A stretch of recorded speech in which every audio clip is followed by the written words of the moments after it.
Hello there, and a very warm welcome to our YouTube channel.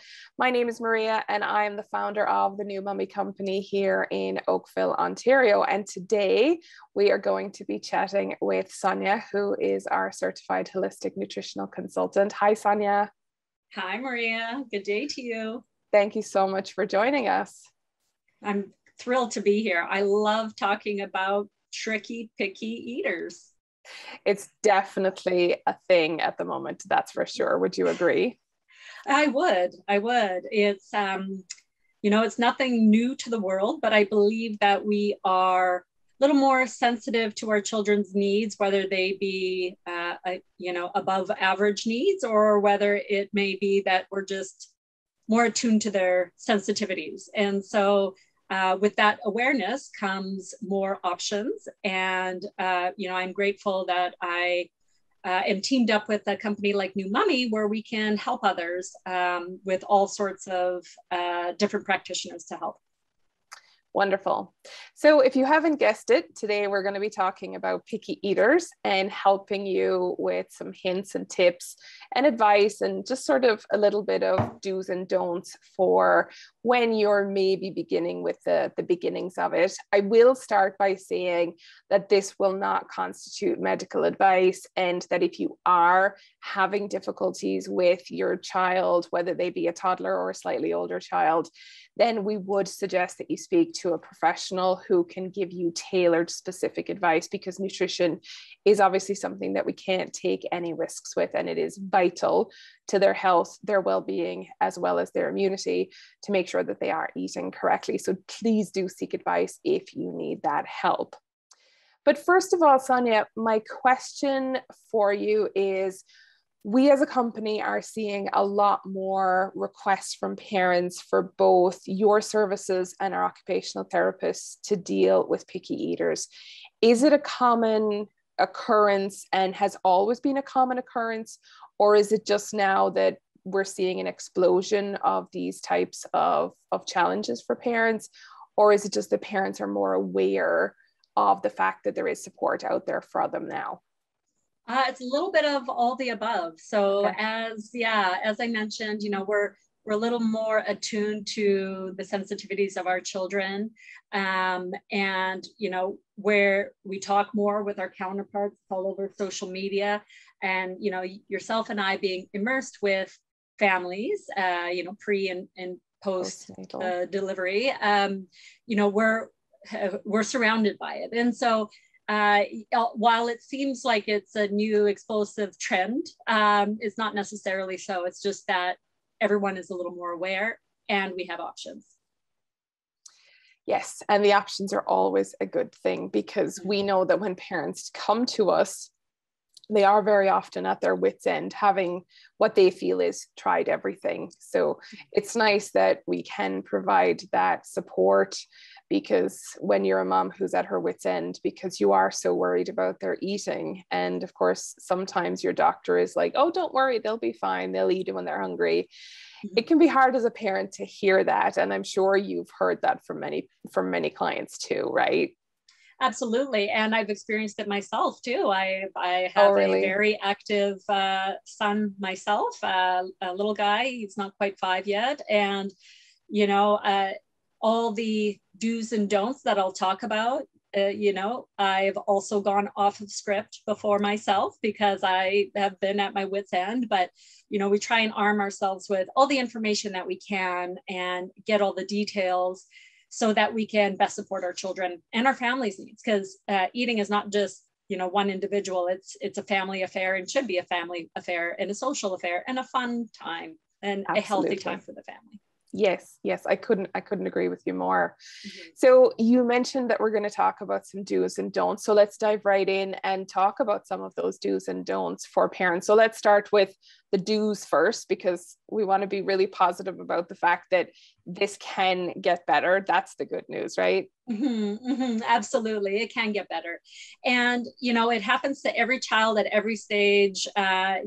Milestones, developmental milestones in children also come with sometimes food aversions or pickiness, whether it's, day one of introductions to solids, or whether it's, the 3-year-old going through more teething issues. And, you know, whenever it might be, just because it happened today doesn't necessarily mean it's going to happen tomorrow. Wow. So we always need to keep in mind that tomorrow's a new day, or rather you can consider more in monthly increments, depending on what age we're talking about. But, you know, if you try something today and it doesn't work, try again next week, try again in a month. And that is actually a lifetime of difference for the child.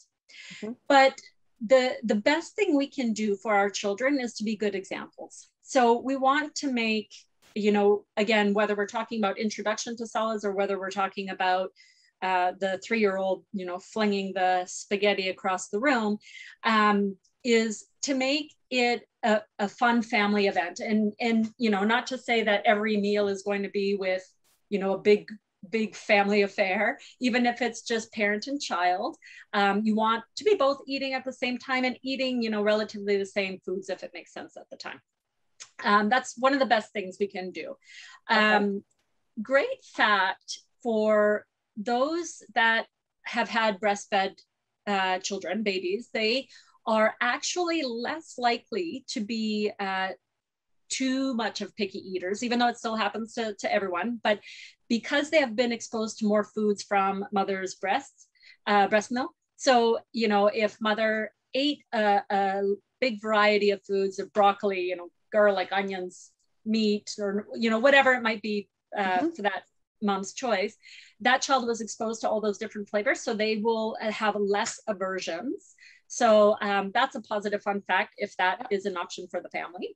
Things that we want to do is talk about the food with our children, not how it tastes. We don't want to suggest, you know, broccoli tastes this way and corn tastes this way or ice cream tastes this way. We want to talk about the aroma, the texture, so that the child has more awareness about the food, because we have to remember that children's taste buds are a lot more heightened and sensitive than ours are. So while we may love, for example, broccoli in our adulthood, or some of us may, some children may find it a very bitter food. So we don't want to talk necessarily about how bitter or sweet or salty anything is. We want to talk about, wow, you know, that piece of broccoli has a fun shape like a tree, or, you know, those corn pieces look like this and they smell sweet, or, you know, what have you. So we want to talk about the food, not in terms of how it tastes, but rather how it looks, and to be kind of in the present moment of consciousness, I'll say, for eating those foods.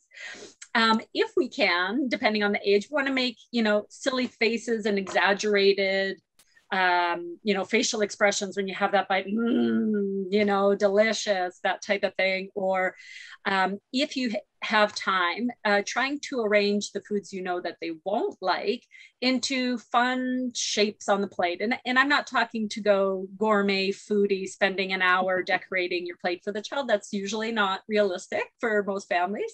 No. However, you know, if you're going to put, you know, a handful of peas on a plate, you know, I'd suggest maybe separating those into 2 eyeballs, and then you can make something else to be the, you know, a nice happy face on the plate. Doesn't have to be anything, you know, too outrageous. Oftentimes, children find large amounts of food daunting.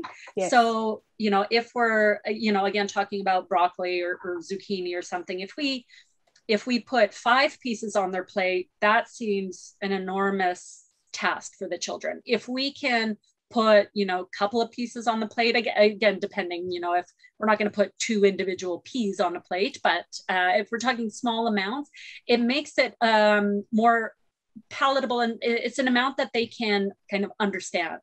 Right. When we're organizing a plate, we want to, we can, you know, introduce new foods or introduce the same foods that they reject, but also put foods that they might like. Okay. So, you know, if they do love avocado, keep those avocado slices on the plate. Always have something on the plate that they still will eat if they're choosing to reject that food that day. So I guess a question that would come up then from time to time is, what happens to the little ones where, you know, for the longest time, they've been big avocado fans. From the time they started solids to the time that they're 3, they love avocado. And then all of a sudden, one day, it's just a hard no. I'm not going to eat that. Mm-hmm. How do you tackle something like that? Because that's obviously something that parents deal with on a very regular basis, not just the avocado. It could be anything. And that's obviously quite a shock when it's something that they have absolutely loved. And then all of a sudden it's like, no. Yeah, I was listening to a mother joke about how, yesterday she had to buy 12 bunches of bananas because her children love bananas, and the next day not a single one was eaten, right? And that 12 bunches is a whole lot. And it's essentially just part of their development. And if you think about, children tend to overdo it with certain foods. So, while they may have, I know, for example, my son, for the last year, he's eaten about 2 eggs a day for 95% of the year. And I'm waiting for the day he's going to stop and hate them for, whether that be a month or 6 months. And because they overdo it a little bit. And if we ate a banana every day, for years on end, because, it's kind of like dog years versus, children years, is there, every day is a lifetime for them. But it's just part of the developmental thing. It's just something that we have to accept and not force upon them. They've had their limit. Wait a few days, wait a month. It's a whole new lifetime. So be patient. Yes, exactly. Another thing we want to do is make it fun and exciting. If they like, say, for example, Paw Patrol, get them Paw Patrol metal spoons, with insignia. It makes it that much more fun. Or if they like, fairies or construction vehicles, I've seen a whole lot of variety of fun utensils out there for them to use. The fun silicone plates, though, like to have all the different foods segregated, yes. It makes it a little more fun for the child. And also trying different consistencies, just like we would have done, when introducing solids, from lumpy to creamy to chunky, what have you. We can start changing. If the child seems to be rejecting everything and only wants the chicken nuggets, then it's time to maybe think about different consistencies. If they typically had chicken and potatoes, maybe it's time to make a stew or something, just to introduce them to something different.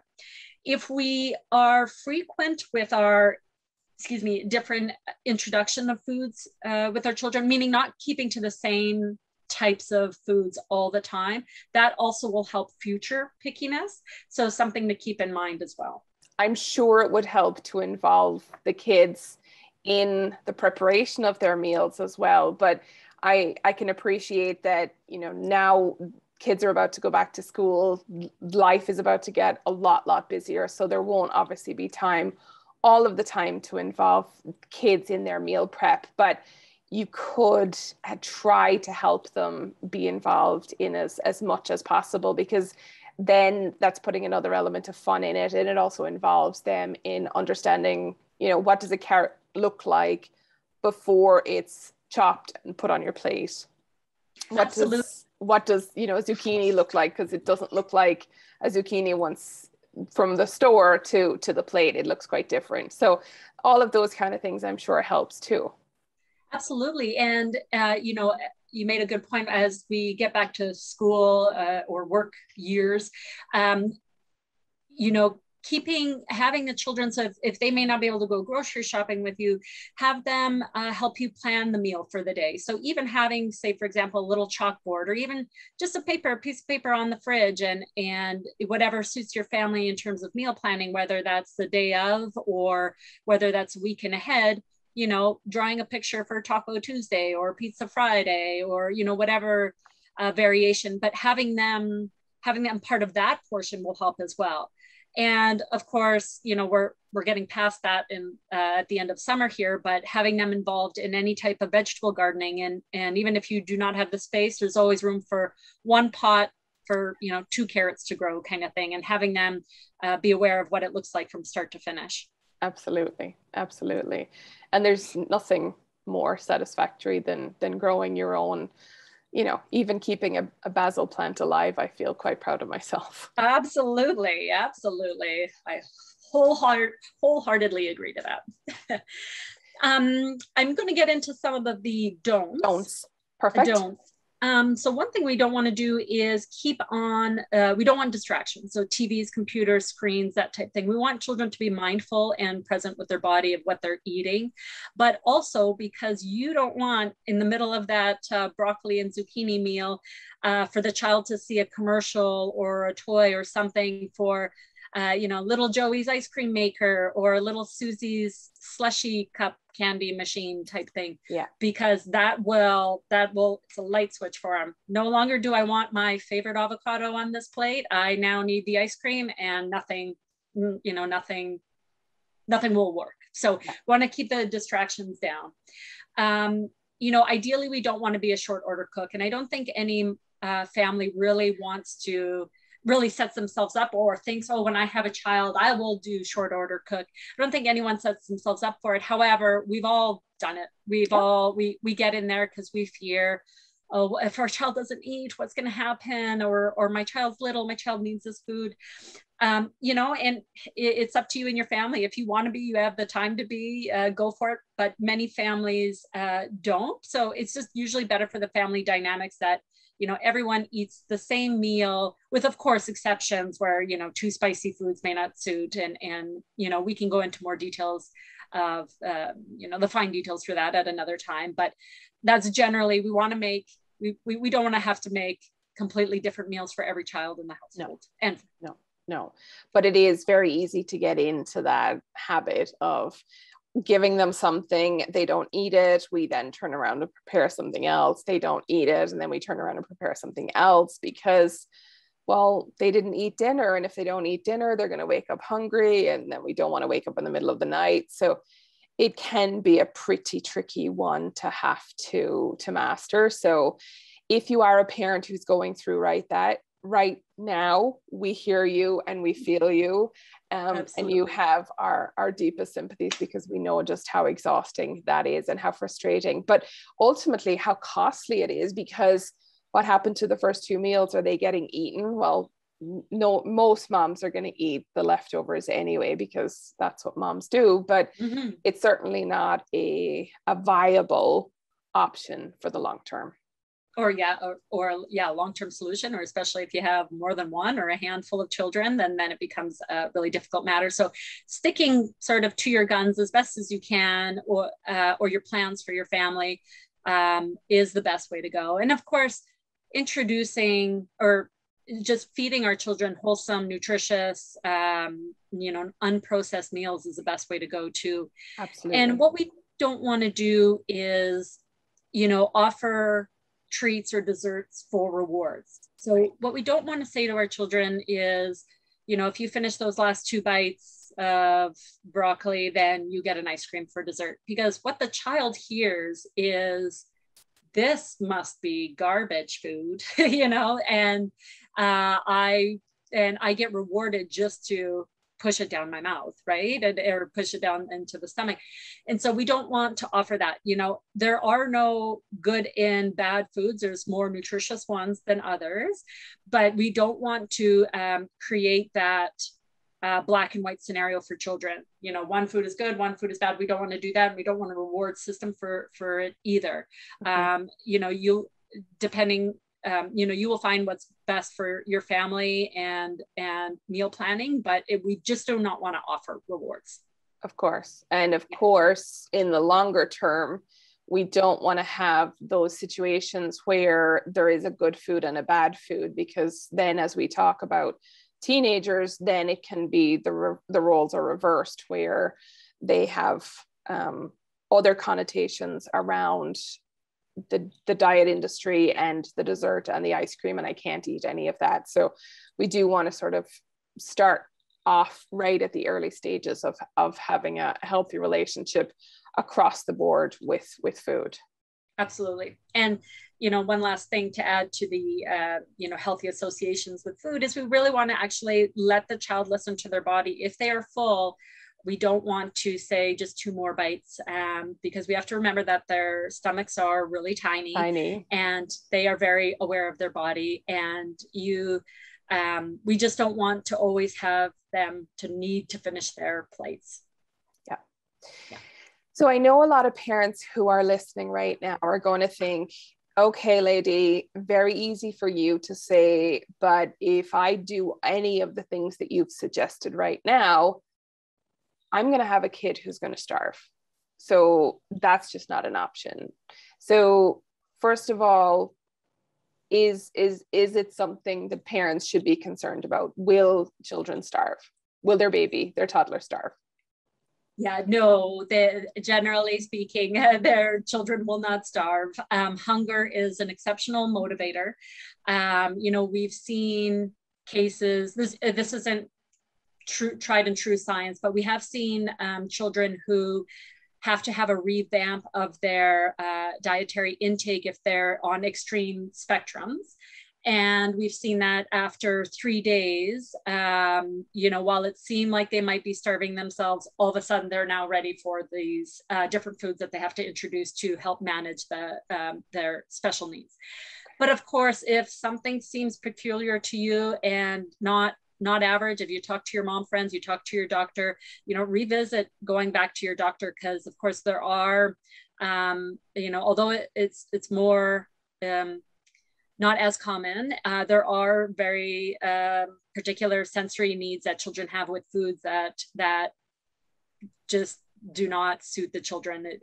I've seen situations where spaghetti tastes like worms and that's what they imagine and that type of thing. And so those needs are out there and they're very real, and it's more than, we can address just simply nutritionally. It has to be looked at through physicians as well. Right. Okay. And so the last question then for today, obviously when you are knee deep in a picky eater and, everything seems to be like, no, I don't like this. And no, I don't like that.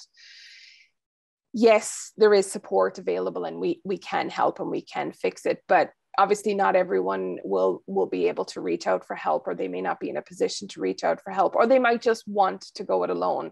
So I guess the question that everybody's going to want to know is, will pickiness end? Am I going to have a picky toddler grow into a picky teen and a picky adult? Or will they have, sort of food issues for the rest of their life? If I have a 2-year-old who's a very fussy, independent person right now, is the pickiness going to go away? Yes, generally the pickiness ends because primarily the taste buds develop and change. And so foods taste different. And you yourself might have remembered that, for example, you hated Brussels sprouts when you were younger, and now you quite love it, roasted with a little bit of bacon and that type of thing. So, the majority of time, yes, most of the pickiness ends, and sooner than we think, although every day might seem like an eternity for us as well. Generally as children start going to school, it lessens and lessens over time, provided we're instilling these healthy habits with our children as well. Though there might be an aversion or two that lasts the whole lifetime. And that's not unusual, but that's 1 or 2. That's not because someone gave us the wrong color cup. And we all know how you can really ruin a toddler's day by giving them the wrong color cup, or having some food on a plate that touches other food because they should never touch. Yes, absolutely. Been there. Yeah. The day is ruined. Yes. Yeah. I think we've all had plenty of experience of that. And from that perspective, we know just how difficult it is for parents who are going through it. So thank you so much for joining us, Sonja. If any of you who are watching this are struggling with any sort of issue with food for yourself in pregnancy, early postpartum period, introducing solids to your child, or you're at the stage of a picky eater, then Sonja is available to support families right across Canada and internationally. And there is a free 15-minute consult that you can book with her if you just want to have a chat and see if it's a good fit and if it's something that she can deal with. Thank you very much for joining us, Sonja, and I look forward to our next chat very soon. Likewise. Thank you very much, Maria. Thanks for joining us. So for all of you who have watched our videos in the past, we're really glad that we have you back as a subscriber. If you haven't yet joined us on our journey, then please hit that subscribe button now so that you get notified of all of our future videos. We tend to have our videos come out at 11 a.m. Eastern on a Thursday morning. So we hope that you'll hit that subscribe button. And if you have overcome challenges with your child or your toddler, then we would love to hear in the comments below what worked for you or what maybe didn't work for you, because we know that there's a lot of trial and error that goes into making those little ones eat. So from both of us for now, thank you for joining us, and we'll see you on the next video. Take care. Have a great day. Bye-bye. Bye-bye.